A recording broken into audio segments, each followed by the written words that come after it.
प्रिय विद्यार्थियों और मित्रों, मैं ओपी तिवारी जिज्ञासा विथ ओपी सर चैनल पर आपका हार्दिक स्वागत करता हूं।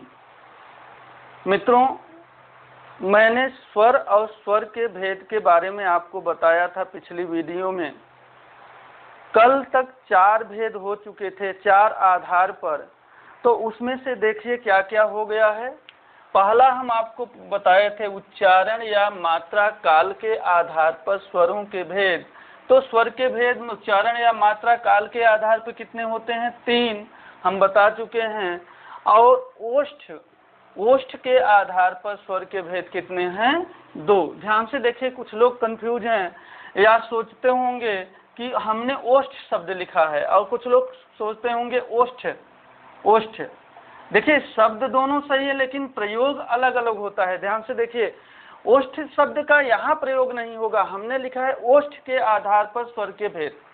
ये ओष्ठ स्वर हो जाएंगे। जिनको बता रहे हैं हम 2 भेद होते हैं, वो ओष्ठ स्वर हैं, लेकिन हम यहाँ ओष्ठ के आधार पर स्वर के भेद इसलिए लिखेंगे। यहाँ ओष्ठ लिखना गलत हो जाएगा, ये ध्यान रखिए। केवल ओष्ठ सही है। क्यों? क्योंकि जैसे आप लोग जानते हैं कि यदि एक एग्जाम्पल से समझिए, जैसे भारत के लोग, अगर हमें कहना होगा भारत के लोग, ध्यान से देखिए, मैं स्थान बता रहा हूं कि कहाँ के लोग हैं? भारत के लोग। अब इनको, अगर इन लोगों को एक शब्द में कहना होगा तो हम क्या कहेंगे? भारतीय। ध्यान से देखिए, अब हम भारतीय लगा दें तो इसी पर यहाँ पे हम इसी तरह क्या कह सकते हैं? ओष्ठ स्वर कह सकते हैं।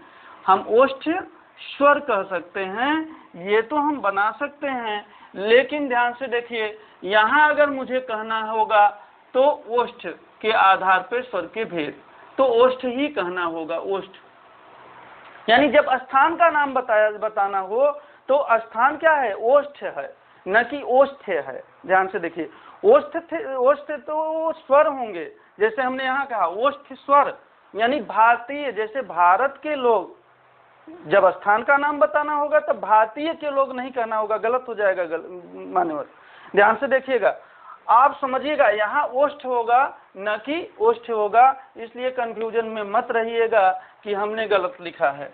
ध्यान से देखिए, ये जो लिखा गया है वो सही लिखा गया है। हाँ, आगे हम चलते हैं। हमने क्या कहा? ओष्ठ के आधार पर स्वर के कितने भेद होते हैं? 2।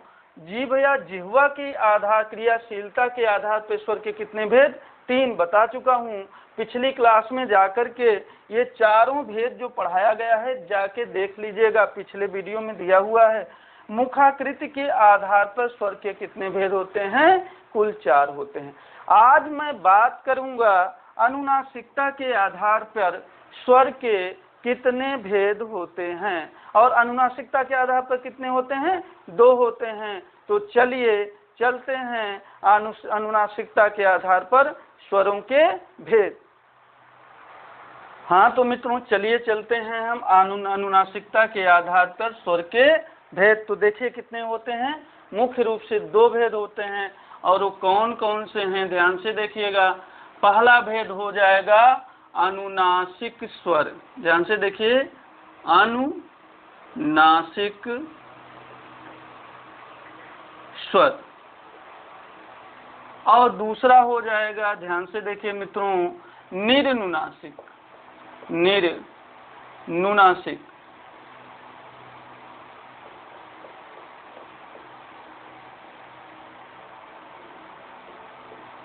बहुत ही महत्वपूर्ण है आपके एग्जाम के लिए, इसलिए विशेष ध्यान दीजिएगा। अनुनासिक स्वर और निरनुनासिक स्वर हम एक एक करके समझाते हैं कि अनुनासिक स्वर क्या होते हैं। चलिए चलते हैं अनुनासिक स्वर पर। ध्यान से देखिए, अनुनासिक।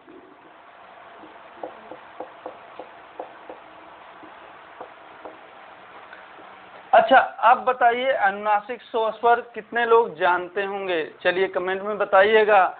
अनुनासिक स्वर को ध्यान से सुनिए, किसे कहते हैं, अनुनासिक स्वर होता क्या है। पहले तो इसका हम चिन्ह लिख देते हैं। ध्यान से देखिए, तो इसी को देख करके बहुत लोग समझ जाएंगे कि अनुनासिक स्वर हम किसको कहते हैं। चंद्र बिंदु, आपने देखा होगा चंद्र बिंदु शब्द। तो ये अर्ध, अगर शुद्ध बोलें तो ये अर्ध चंद्र बिंदु बोला जाता है। क्या बोला जाता है? अर्ध चंद्र बिंदु। क्योंकि आधा चांद की तरफ बना हुआ है, उसमें एक बिंदु लगा हुआ है, इसलिए इसे हम कहेंगे अर्धचंद्र बिंदु। तो देखिए जो अनुनासिक स्वर है इसके बारे में प्रश्न भी पूछा जाता है। पहले ये होता क्या है, इसकी विशेषता क्या है, उसके बारे में जानते हैं। तो ध्यान दीजिएगा अनुनासिक स्वर के बारे में। अनुनासिक स्वरों का उच्चारण जब हम करते हैं तो इसके उच्चारण में हमारे मुख, ध्यान से देखिएगा, मुख और नाक का साथ साथ प्रयोग होता है। यानी अनुनासिक स्वरों के उच्चारण में नाक और मुंह दोनों का साथ साथ प्रयोग किया जाता है और इसके उच्चारण में लघुता रहती है, लघुता रहती है। जैसे ध्यान से देखिए, पहले तो एक चीज जानिएगा, इसके उच्चारण में किसका प्रयोग किया जाता है, नाक का भी और मुंह का भी साथ साथ प्रयोग होता है। और इसके उच्चारण में दूसरी विशेषता है, ध्यान से देखिए कि क्या होती है, लघुता होती है। लघुता का मतलब समझिएगा, अभी हम बता रहे हैं। एग्जाम्पल देखिए, एग्जाम्पल की अगर हम बात करें, ध्यान से देखिए तो क्या हो सकता है, जैसे गांव, गांव, ध्यान से देखिए, पांव, छाम, आंगन, और बहुत से एग्जाम्पल हो जाएंगे, बहुत से, ध्यान से देखिए उदाहरण हो जाएंगे। तो गांव, पांव, छाम, आंगन, गांव लगता है ना, गांव, ऐसा देखिए, पांव, छाम, आंगन। जबकि वहीं पंगत भी कहना हो, पंगत, यहाँ वहाँ क्या लगा है, अनुनासिक स्वर नहीं है, वहाँ अनुस्वार लगा है, पंगत। ध्यान से देखिए, पंगत, ये क्या लघुता है, इसमें नहीं है, इसमें लघुता नहीं है। और ये क्या है, ये अनुस्वार है, अनुनासिक नहीं है, यह अनुस्वार है। ध्यान से देखिएगा, अभी इसके बारे में भी हम चर्चा करेंगे क्या होता है अनुस्वार। लेकिन अभी देखिए, इसमें लघुता है, गांव, दबाव देके नहीं बोल रहे हैं, इसमें पंगत, लघुता नहीं है। ध्यान से देखिए, पर विशेष जोर दिया जा रहा है। तो ध्यान से देखिए, ये क्या हो गया, ये आपका अनुनासिक स्वर लगा हुआ है। अच्छा, चलिए इसके बाद आपको बताएं कि ये याद आप कैसे रखेंगे कि ये नाक और मुंह से। एक ट्रिक हम बता रहे हैं आपको, निश्चित रूप से आपको हमेशा याद रहेगा, कभी भूलेगा ही नहीं। देखिए, अच्छा एक चीज पहले और बता दें, फिर ट्रिक बताएं। ध्यान से देखिए, एक तो अनुनासिक स्वर है, ये आपका अनुनासिक स्वर जानते हैं, ये आपका, ध्यान से देखिए, ये आपका अगर हम पूछें तो क्या है, नया स्वर लिखा भी हूं तो स्वर है। लेकिन वहीं अगर हम बात करें, ध्यान से देखिए, अनुस्वार की, साथ साथ ये भी बता दे रहे हैं क्योंकि इसी में आप लोग कंफ्यूज होते हैं। अनुस्वार का चिन्ह क्या है, केवल और केवल एक बिंदी है, ये अनुस्वार है। जबकि इसमें अनुनासिक में क्या है, अर्धचंद्र बिंदु है। तो अब इस अनुस्वार को अगर पूछ लिया जाए कभी प्रश्न कि ये स्वर है कि व्यंजन है, तो कभी गलती मत करिएगा, ये क्या है, व्यंजन है। ध्यान से देखिए, अभी इसके बारे में और भी विशेष बताएंगे, ध्यान से देखिएगा।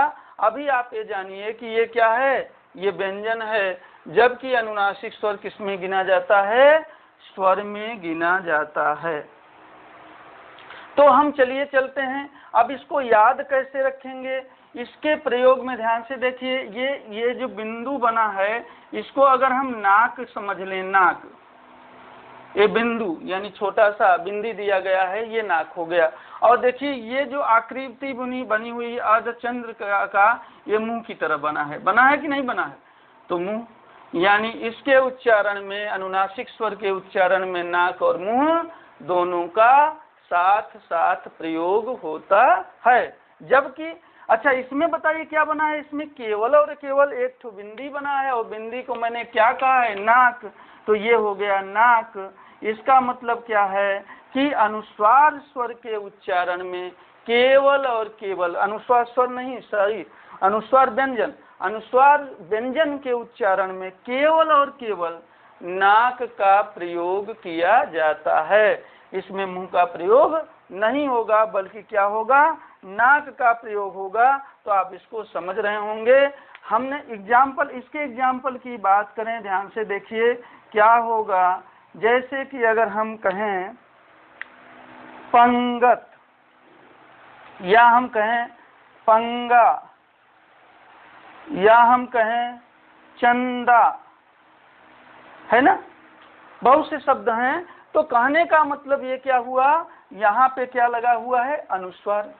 चलिए अब आप अनुनासिक स्वर और अनुस्वार जो व्यंजन है उसके बारे में भली भांति समझ चुके होंगे।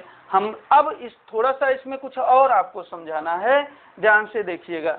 चलिए देखिए, अब आप बताइए, कभी कभी हम ये सोचते हैं, गलती भी करते हैं, बहुत से लोग गलतियां करते हैं और आज तक कुछ लोग नहीं समझ पाए हैं, तो वो लोग विशेषकर से ध्यान दीजिएगा कि क्या होगा।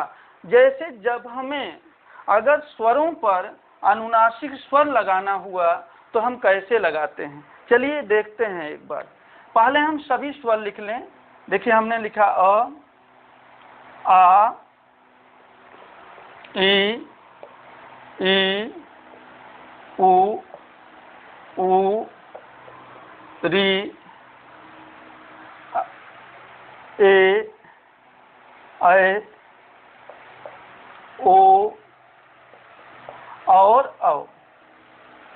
आप जानते हैं अंग और अह को हम किस में गिनते हैं, व्यंजन में। उसी को अयोग वाह भी कहा गया है। कौन कहा है, कैसे कहा है, व्यंजन में हम इसकी चर्चा करेंगे।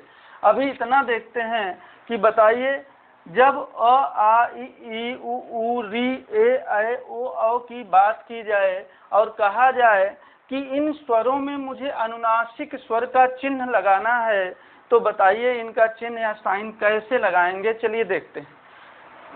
ये शिरोरेखा है, इसको जो ऊपर एक रेखा खींची जाती है इसको बोलते हैं शिरोरेखा। इन्हीं शिरोरेखा के ऊपर ये चिन्ह लगाए जाते हैं। मैंने लगा दिया, ध्यान से देखिए। चलिए लाल पेन से लगाएं तो आपको स्पष्ट भी होगा, अलग लगेगा, थोड़ा सा समझ में आएगा। ये देखिए मैंने चिन्ह लगा दिया। अब यहाँ भी मैंने लगा दिया, यहाँ भी लगा दिया, यहाँ भी इसी तरह लगेगा, बड़ी अच्छी बात है। लेकिन अब बताइए, बड़ी ई आ गया और बड़ी ई में, दीर्घ ई में यहाँ पे ऊपर ऐसे करने क्या जगह ही नहीं है। इसलिए ध्यान दीजिएगा, शिरोरेखा के ऊपर जहाँ जगह है वहाँ तो अपने पूर्ण रूप में लगता है यह नासिक स्वर, लेकिन जहाँ जगह नहीं होता वहाँ केवल और केवल एक बिंदु लगा दिया जाता है, जबकि वह होता क्या है, अनुनासिक स्वर ही होता है, वह अनुस्वार व्यंजन नहीं होता। ध्यान से देखिए, इसके ऊपर केवल एक बिंदी लगाया जाएगा। यहाँ जगह है, यहाँ फिर हम पूरा लगाएंगे, यहाँ लगाएंगे, ध्यान से देखिए, यहाँ करेंगे, इसके बाद यहाँ भी करेंगे अगर लिखना हुआ। लेकिन यहाँ देखिए ऊपर जगह नहीं है, यहाँ पाई खींचा गया है शिरोरेखा के ऊपर, इसलिए केवल और केवल हम बिंदी लगाएंगे और बिंदी लगाएंगे और यहाँ भी बिंदी लगाएंगे। तो देखिए आपने देख लिया होगा कि अनुनासिक स्वर हम स्वरों के ऊपर कैसे लगाते हैं। इसलिए कभी कभी अगर पूछ लिया जाए कि ये लिखा हुआ है, बताइए ये स्वर है कि अनुनासिक स्वर है कि अनुस्वार है, तो आप क्या कहेंगे, अनुनासिक स्वर है, ये अनुस्वार नहीं है। तो चलिए ये बात समझ में आ गई होगी। इसके बाद एक बात अच्छा और ध्यान दीजिएगा, चाहे अनुनासिक स्वर हो और चाहे जो हमने अभी बताया है अनुस्वार व्यंजन हो, दोनों और दोनों केवल और केवल स्वरों के ही ऊपर लगते हैं, व्यंजन पर कभी नहीं लगते, व्यंजन पे नहीं लगते। आप सोचेंगे कैसे, चलिए मैं बता रहा हूँ, ध्यान से देखिए, एग्जाम्पल दे करके दोनों की बात बता दे रहा हूँ। ध्यान से देखिए, हम अगर कहें, अभी हमने आपको बताया कि पाँव, सभी लोग समझिएगा, पाँव शब्द ही ले लीजिए कि पाँव है। अब इसको मैं संधि विच्छेद करूंगा तो मैं क्या करूंगा बताइए, प करूंगा, फिर आ करूंगा, इसी पे लगेगा ये, और फिर ये व और फिर अ हो जाएगा। तो देखिए अच्छा किस पर लगा है, यह स्वर पे ही लगा है ना, व्यंजन पे थोड़ी लगा है। ये तो आपका ये क्या हो गया, ये अनुनासिक स्वर हो गया, यहाँ मैंने लगा दिया। चलिए अगर मुझे अनुस्वार लगाना हुआ, एक अनुस्वार का एग्जाम्पल भी देख लीजिए। जैसे मैं कहूँ, ध्यान से देखिए, कंठ, कंठ ये अनुस्वार है, ध्यान से देखिएगा, अनुनासिक में मत समझ लीजिएगा, कल को कहिए सर आपने इसी में बताया था। ध्यान से देखिए, कंठ क्या है, ये अनुस्वार लगा है, अनुस्वार व्यंजन है, इसलिए एक साथ बता दे रहा हूं कि इसी में आप लोग कंफ्यूज होते हैं। ध्यान से देखिए, कंठ अब मैंने यह भी आपको कहा है, फिर भी एक नोट करके आप लिख लीजिए करिए कुछ चीजें जब विशेष बताएं। ध्यान से देखिए कि अनुनासिक स्वर और अनुस्वार जो व्यंजन है, ये दोनों के दोनों केवल और केवल किस पर लगाए जाते हैं? स्वरों पर लगाए जाते हैं, न कि व्यंजन पर। व्यंजन पर कभी नहीं लगते। जैसे हमने कंठ लिख दिया, आप सोचते होंगे तो क के ऊपर लगा है, क व्यंजन है। नहीं, ये क व्यंजन कहाँ है? मैंने आपको बताया था क को अक्षर कह सकते हैं, लेकिन व्यंजन अभी नहीं कर सकते। यह क जो है व्यंजन कब बनेगा? ध्यान से, वर्ण कह सकते हैं, मैंने आपको बताया भी था, लेकिन ये क, ध्यान से देखिए, क है और अब फिर अ हो गया। यहाँ पे देखिए क है और अ हो गया।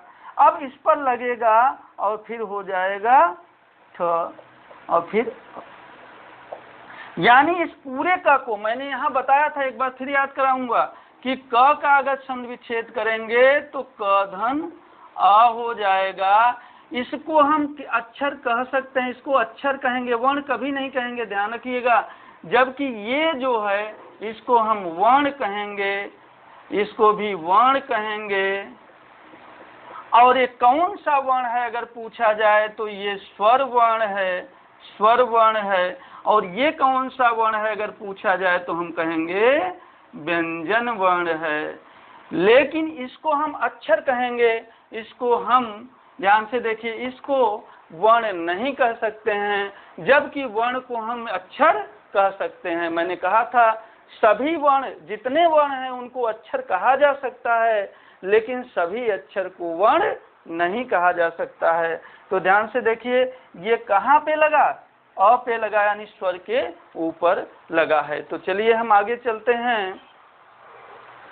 हाँ, चलिए चलते हैं। अब हम, ये तो हो गया, देखिए ध्यान से देखिए, आप लोगों ने बहुत ही अच्छे से समझ लिया होगा अनुनासिक स्वर किसे कहते हैं और क्या क्या होता है, इसकी विशेषता क्या। चलिए हम चलते हैं निर्नुनासिक स्वर। मित्रों देखिएगा, निर्नुनासिक स्वर, निर्नुनासिक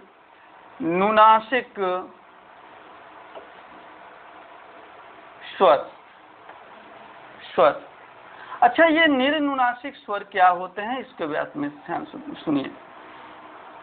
यानी जो मुंह से बोला जाए, जो केवल मुंह से बोला जाए और उस सस्वर वर्ण हो, यानी स्वर के साथ मुंह से बोला जाए, यानी हम कह सकते हैं मुंह से बोला जाने वाला वह स्वर, सस्वर, जिस, ध्यान से देखिए, यानी मुंह से बोला जाने वाला स्वर, तो उसे हम क्या कहेंगे? निर्नुनासिक स्वर। ध्यान से देखिए, हम इसमें कह सकते हैं कि सभी स्वर निर्नुनासिक होते हैं, सभी स्वर निर्नुनासिक होते हैं। इसमें अनुस्वार या नासिक्य ऐसा व्यंजन नहीं होता है, न तो अनुस्वार स्वर होता है, न तो नासिक्य व्यंजन होता है। जैसे अगर हम कहें, ध्यान से देखिएगा सभी लोग, इधर, उधर, पापा, चाचा। अब देखिए यहाँ पे क्या अनुस्वार आया है क्या, या नासिक, या कुछ ऐसा है? कुछ भी नहीं है। हम कहेंगे निर्नुनासिक स्वर हैं, निर्नुनासिक स्वर हैं। इधर, उधर, पापा, चाचा, इसमें निर्नुनासिक स्वर का प्रयोग हुआ है। नोट करके लिख लीजिएगा आप लोग कि सभी स्वर, सभी स्वर निर्नुनासिक होते हैं, निर्नुनासिक होते हैं। अ, आ, ई, उ, री, ए, ओ, और ये सबके सब निर्नुनासिक हैं, सबके सब क्या हैं? हाँ मित्रों, तो चलिए ध्यान से देखिएगा, इसको आप समझ लिए होंगे कि मुंह से बोले जाने वाला सस्वर वर्णों को क्या कहा जाता है? सस्वर, यानी स्वर के साथ सस्वर वर्णों को क्या कहा जाता है? अनुनासिक स्वर कहा जाता है। तो आप निर्नुनासिक स्वर कहा जाता है। तो निर्नुनासिक स्वर आपने समझ लिया, अनुनासिक स्वर आपने समझ लिया। अब आज हम यहाँ पर ये क्लास समाप्त करते हैं। कल हम व्यंजन वर्ण के बारे में बताएंगे कि व्यंजन वर्ण क्या होता है। स्वर आज समाप्त हो गया है। इसके पहले वाले वीडियो में और जो भेद हैं वो बता दे जाकर देख लीजिएगा, उसका लिंक डिस्क्रिप्शन में आपको मिल जाएगा। हाँ मित्रों, एक आपसे